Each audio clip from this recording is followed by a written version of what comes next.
Okay, so today we are going to be talking about protein synthesis. We've talked about DNA already, but now we're going to be using it in actually making things. We've started with our DNA replication last unit and how we replicated it in order to divide our cells, but now we're going to be taking these instructions and using them for something else, that being protein synthesis. So the first thing we need to remind ourselves of is DNA and RNA. So take a minute and jot down everything that you remember about DNA, because this is all going to be review at this point. So take a minute and write down what you know about DNA. Okay, so we are going to create a little bit of a table, a little bit of a graphic organizer, just to kind of organize ourselves. The first part that we're going to talk about are the individual nucleotides, how DNA or what DNA is made up of. We're then going to talk about the bases and the individual versions of each nucleotide that we have, and then we're going to talk about the overall structure of both DNA and RNA.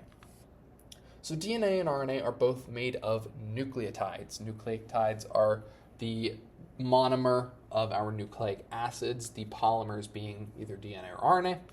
DNA, you can see on this side over here, is made of three parts: a sugar, a phosphate group, and a nitrogenous base. Our sugar is going to be made of something called deoxyribose. So that's where the name deoxyribonucleic acid comes from, is that we are using deoxyribose in our nucleic acid. So deoxyribonucleic acid. This phosphate group is always going to be present whether you're in DNA or RNA. And these, the sugar and the phosphate, are going to form the backbone of our DNA. So if you look very closely at a model of DNA, you're going to see sugar, phosphate, and so on. It's just going to keep repeating up the chain. The other part is this nitrogenous base over here. This nitrogenous base is going to vary whether you're using adenine, thymine, guanine, or cytosine, and these are all going to code for different properties. So we have four of them. We have A, T, C, and G. In RNA, it looks very similar, but in this one we have a ribose sugar, not a deoxyribose. So the main difference between these two are the hydrogen group on group 2, or on carbon 2, and the OH group, or the hydroxyl group, on carbon 2. So that is the main difference between these two. But just like DNA, RNA is going to be made out of a sugar, a phosphate, and a nitrogenous base. In our nitrogenous base over here, instead of having a thymine, a T, we have adenine, cytosine, guanine, and uracil, U. This is going to look a little different from what we have been used to. So like I said, our original bases are adenine, A, thymine, T, and these two always pair together, and then guanine, G, and cytosine, C. So we break these up into two groups: purines and pyrimidines. Purines are these larger molecules. You can see they have two rings to them. Cytosine and thymine and uracil are all pyrimidines, which means that they just have one carbon or one ring to them. We're always going to bond a purine with a pyrimidine. So adenine is always going to bind with thymine, and guanine is always going to bond with cytosine. In RNA, however, since we don't have thymine, we are going to replace that with uracil. So A will always bond with U in RNA.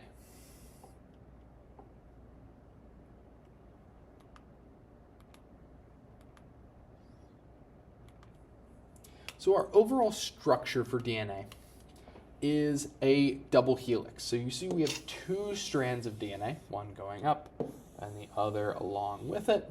And these are going to be complementary to one another. Complementary just means that they are the other half of the other. So we have two strands running in a double helix with all of our base pairs located in the middle of the helix. And you can see again, we have thymine, cytosine, adenine, and guanine. In our RNA, we only have a single strand because it comes from half of our DNA. We'll see in translation or transcription that we are going to make half of a strand of RNA. So this will be in a single strand. This will not be a double helix. And we are going to use guanine, adenine, cytosine, and in this case, we use uracil instead of thymine. So a purine must always pair with a pyrimidine, so there is a consistent width throughout the entire structure. So you can see there's always one big to one little, one big to one little, one big to one little, one big to one little. And like we said, adenine and thymine are going to create 2 bonds together, while cytosine and guanine create 3 bonds together. So that's why if you ever get an adenine paired with a cytosine or a guanine paired with a thymine, it's not going to fit right because we have different bonds. We have 3 bonds down here. We only have 2 bonds up here. And these are actually hydrogen bonds. Same thing we saw in water, where the water was kind of sticking to one another. These molecules don't actually chemically bond to one another. They just stick together using these hydrogen bonds. So your table should look something like this. We have our deoxyribose, our phosphate, and our base for our DNA nucleic acid or nucleotide. We have ribose, phosphate, and our base for our RNA nucleotide. The bases for DNA are A, T, C, and G, adenine, thymine, guanine, and cytosine. The bases for RNA are A, U, C, G, adenine, uracil, cytosine, and guanine. Our structure for DNA is in the form of a double helix. You can see the 2 strands running anti-parallel, 5' to 3'. And in RNA, we just have one single strand running 5' to 3'. So take a minute, pause the video, and watch this video about RNA. Try to think about how RNA and DNA are important to our lives. So, why is DNA important? Well, a couple reasons. The first part is that DNA holds all of our genetic information. It's going to hold all of our genetic information. It's going to store it so that we can access it whenever we need it. It's also going to hold the instructions for coding different things, whether they're proteins or enzymes. Enzymes are part of proteins, but different molecules, different structures. It's going to hold the instructions. And from there, we can have different enzymes and things act on this and create the structures coded for by DNA. RNA, on the other hand, is going to be used for both using and storing genetic information. So RNA can hold onto messages, short messages, from the DNA. It can also be used, such as rRNA or tRNA, to actually do certain tasks. We'll learn about it a little bit later. So one other thing to note is that viruses are also going to contain RNA. So we said that RNA can transmit some small messages. And for example, viruses are small information. We talked about at the beginning of the year that they cannot reproduce on their own. They need some sort of host in order to reproduce. So in this case, the RNA is going to be injected into the cell, and it's going to allow the cell to change its genetic information to start producing more viruses. So that's why RNA is going to be important for viruses, because it can transmit it very easily. It can't transmit DNA quite as easily. So RNA is going to be very helpful for them. So if you would like to look further into things, there is a list of resources. I tried out this game. It's actually pretty fun. It goes very well through RNA and kind of how it's shaped and how it works.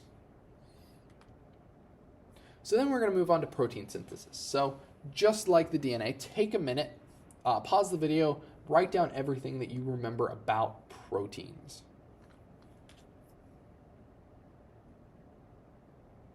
Okay, so proteins can be used for a variety of different things. It's an organic compound that we talked about again at the beginning of the year. But proteins can be used for things like enzymes. They can be used for building muscles and structural material. We also said that during cell transport that they can be used for transporting molecules.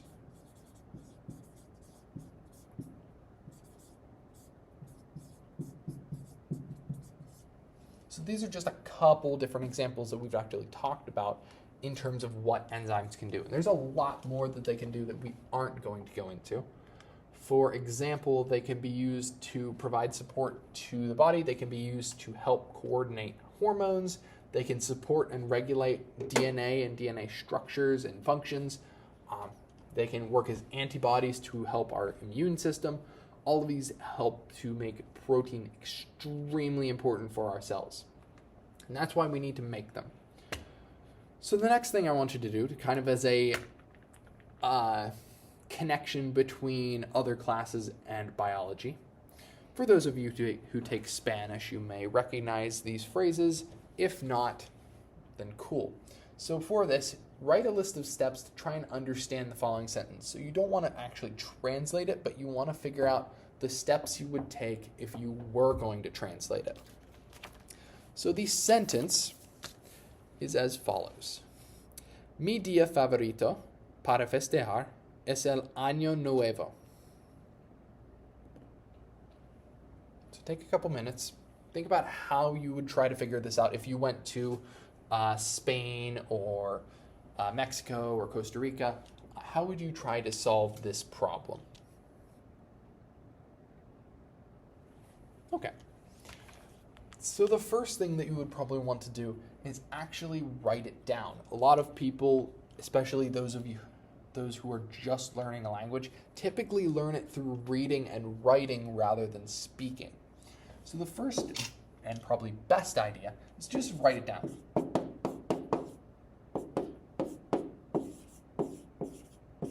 So, for example, my sentence, mi día favoritos, or favorito, not favoritos, para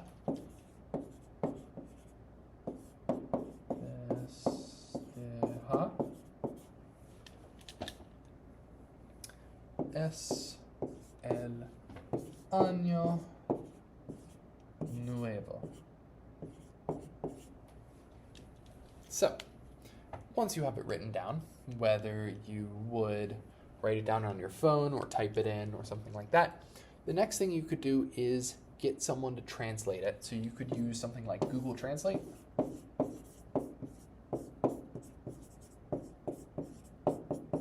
Or if you were in school, you could go ask one of the teachers, one of the Spanish teachers, to translate it for you.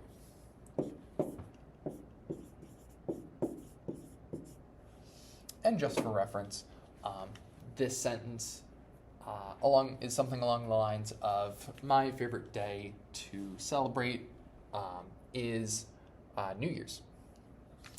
But this is going to lead into how we look at protein synthesis, because it's just like learning a new language. We are going to take the genes, our DNA, and we are going to write it down on a piece of RNA. So transcription, our first step, one of the words you may notice is script or scribe. So scribe is to write down. So transcription is just writing down our genetic information onto messenger RNA.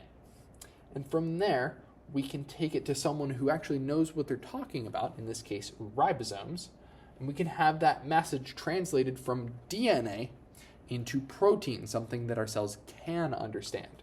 And this is what's going to help create our proteins.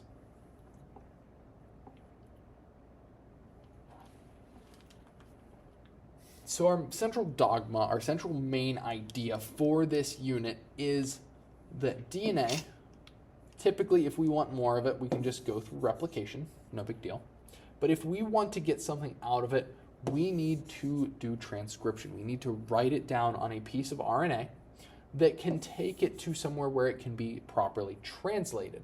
So we can translate it from DNA into RNA, or from DNA into protein that we can use in our cells.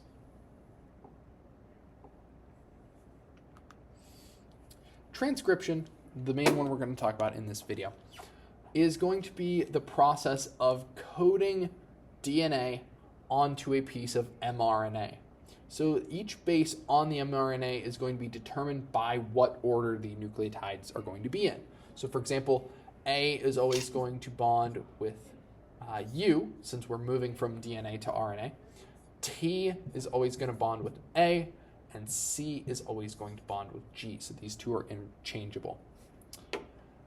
And we are going to code it on mRNA. The M stands for messenger. So this is messenger RNA. This would be like if I gave one of my students a Post-it note with some sort of message for another teacher and had them run it down the hall to the other teacher. And this is all going to occur in the nucleus. So you may have seen transcription before. If you have any interest in music, you may have seen something like this where you can transcribe music from one key to another, whether you move it from A sharp to A flat, or B major to B minor, or something like that.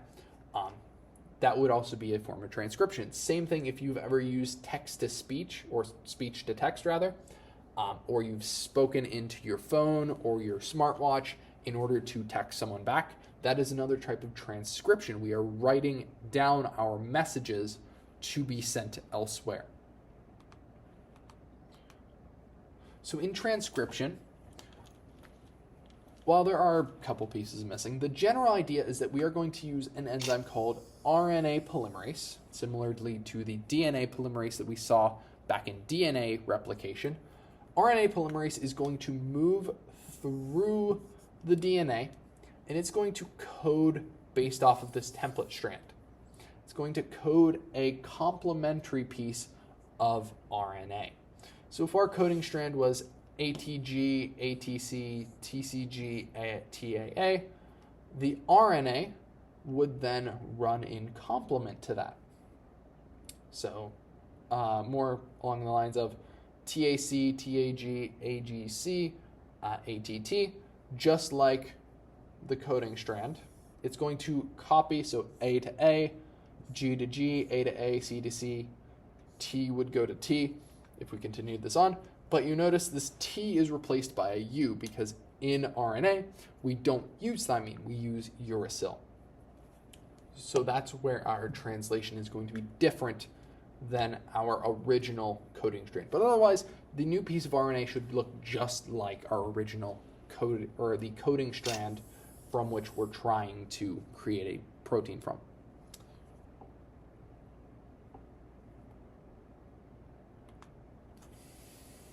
And the way they do this is by reading through each message and, just like in the last slide, pairing the complementary base pairs. So if we were to go through this, our rules are A bonds to U, T bonds with A, and C bonds with G. Okay. So T, if we use our rules, T is always going to go to A is going to go to U, C is going to G. So our starting sentence is AUG. From there, same thing, we just keep dropping them down and using our three rules to translate or to transcribe our sentence.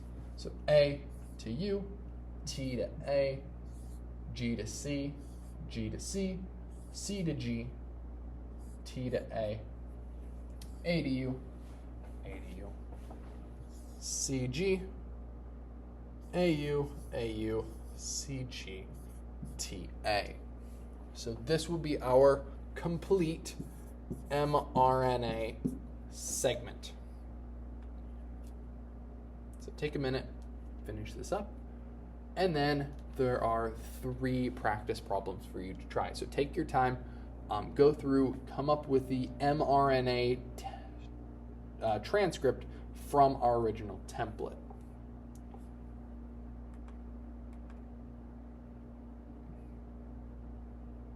Okay, so the first one, if we use our rules,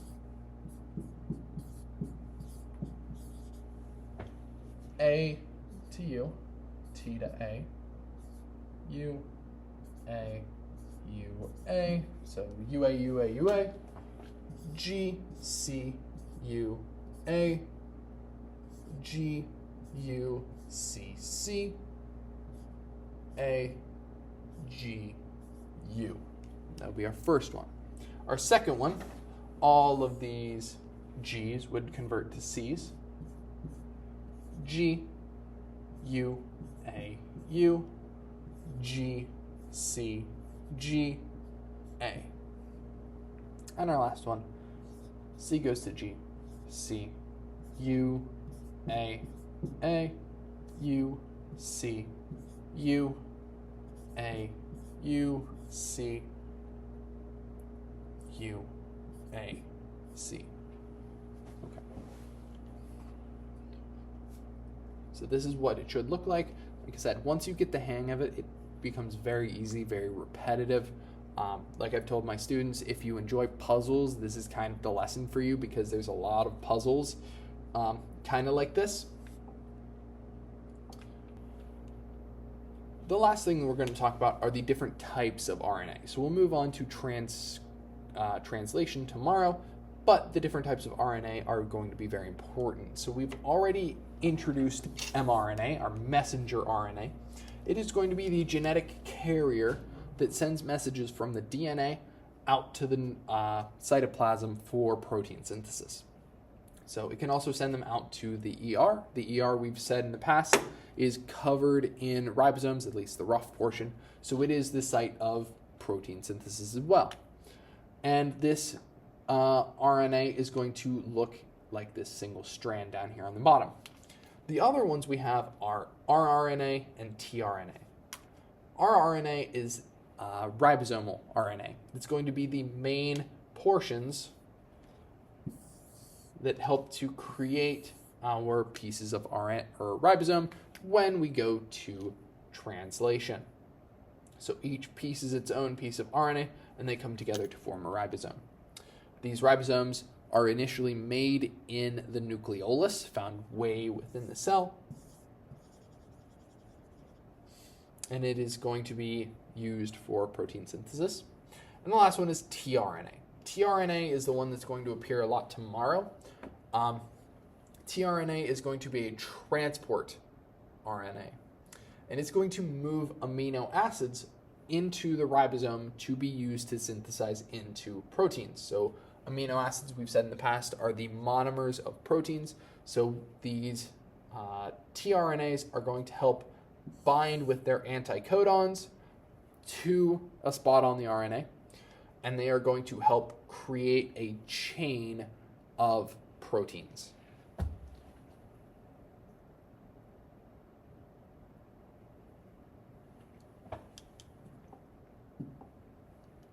So tomorrow we will move on to translation and talk about how DNA goes from protein or from the code to protein and what may happen if those proteins are messed with, if those codes are messed with. So if you have any questions, feel free to email me. I'm happy to answer all of your questions.